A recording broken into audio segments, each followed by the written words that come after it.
Muy buenas noches tengan todos ustedes, sean bienvenidos a una edición más de su programa CEI en Contexto, un programa del Centro de Estudios Espinosa Iglesias que es auspiciado a su vez por la Fundación Espinosa Ru García.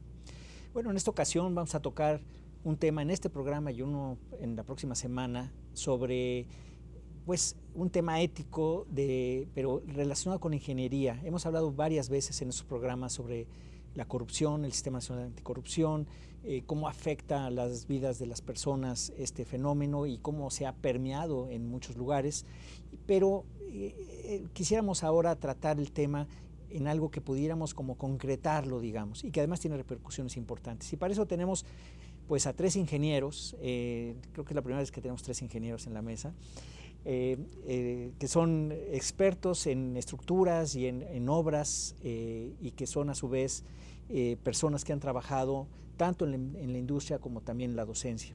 Tenemos al doctor Pedro Freisas, quien es profesor de la Universidad Iberoamericana y además tienes tu despacho. Pedro, muchas gracias por acompañarnos. Muchas gracias a ustedes.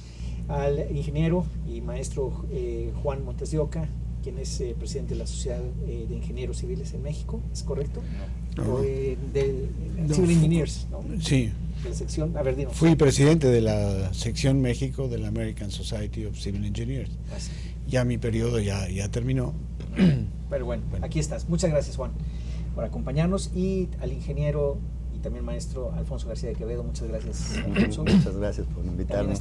Ha estado trabajando en muchas empresas y muchas públicas y al mismo tiempo como profesor también de la Ibero de México.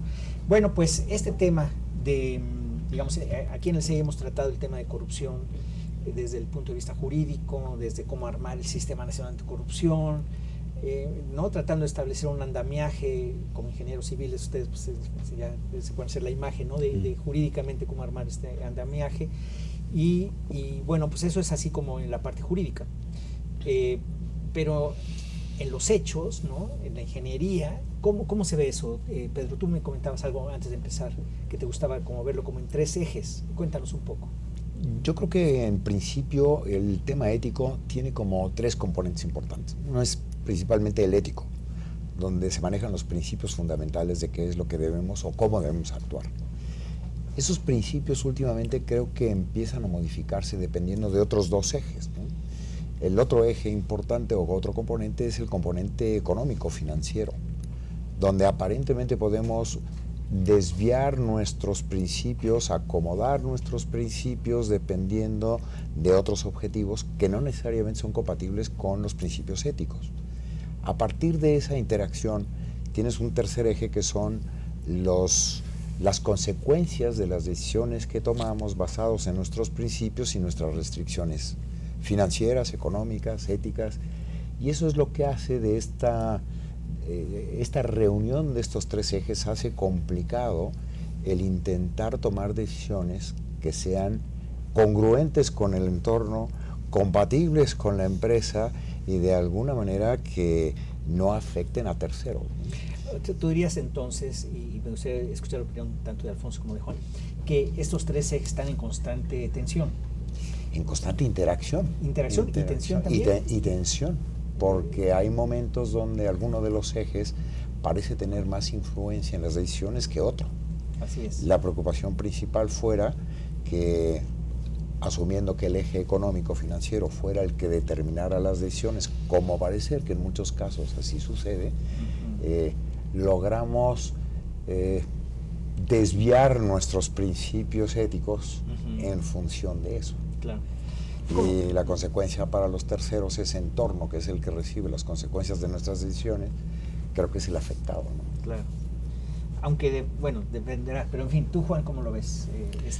Bueno, tensión. como decía Pedro, que los proyectos, las condiciones actuales son complejas.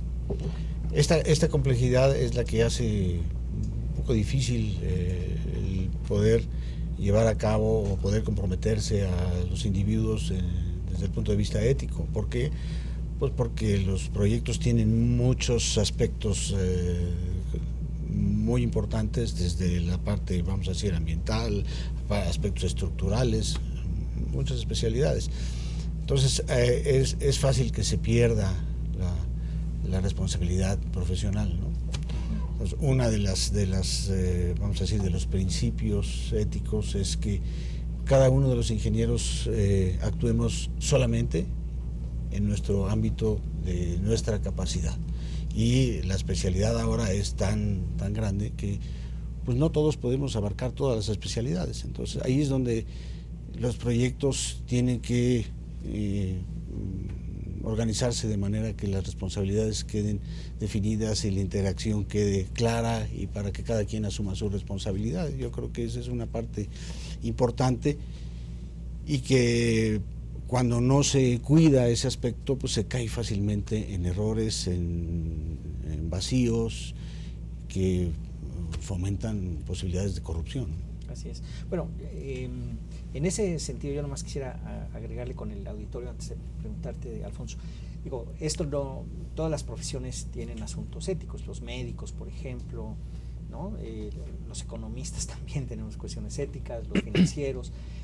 Y en este caso, digamos, yo quisiera traer la atención y que el auditorio sepa por qué estamos hablando de esto, pues porque hay casos muy sonados en nuestro entorno, no solo a nivel nacional, sino incluso internacional, en donde parecería que decisiones donde hay ingeniería de por medio, es decir, construcción de obra, por ejemplo, pues a veces parecería que se está alejando de estos principios o que puede alejarse de estos principios, ¿no? Así, en fin. Alfonso, ¿tú cómo ves estas tres cuestiones en tensión? Mira, quizá yo soy un poco un romántico de la ingeniería civil. De hecho, promuevo mucho la carrera, no me interesa venderla en lo más mínimo, pero siempre he dicho que la ingeniería civil es la más humana de las ingenierías y es en donde se desarrollan la planeación, los proyectos, la construcción, etcétera, de los lugares, de la infraestructura donde el hombre se desarrolla, donde el hombre hace todas sus actividades. Por eso es la base, por eso es infraestructura, en fin, ¿no?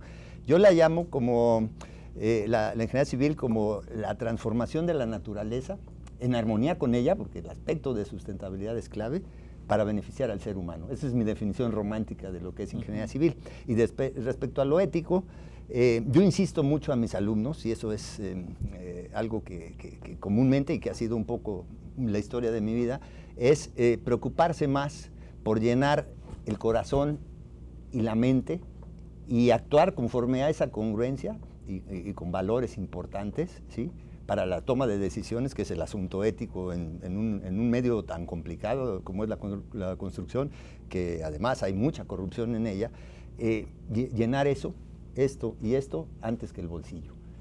La ambición es desmedida y todo el mundo, nadie está peleado con su bolsillo y es obviamente que lo usen para beneficio de sus familias, etcétera, ¿no? Pero que no sea eso la motivación de todo, sino el crear cosas para el bien del hombre, el saber respetar al más humilde de los peones, igual que al mero de las empresas, y tratar de tomar decisiones éticas por el bien de todos. Y eso los hará a todos los que tomen esas decisiones poder dormir tranquilos y satisfechos de haber cooperado bien con la sociedad. Ahora, ese tipo de principios éticos, pues uno los podría también aplicar a, como digo, a otras profesiones, ¿no? Claro. En términos de ingeniería civil, tenemos, no sé, Pedro, ¿tú cómo ves los retos principales en ese sentido?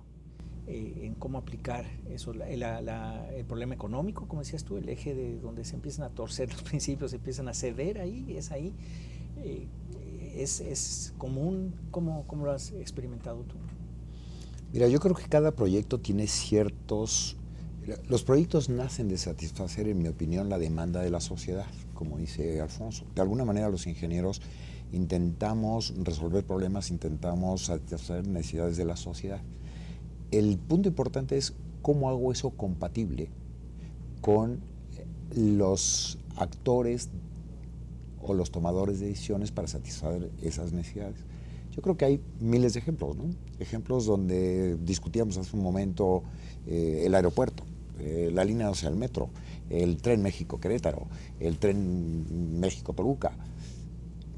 Yo creo que hay ciertas necesidades de la sociedad que tienes que satisfacer. Lo importante es cómo asignas las prioridades.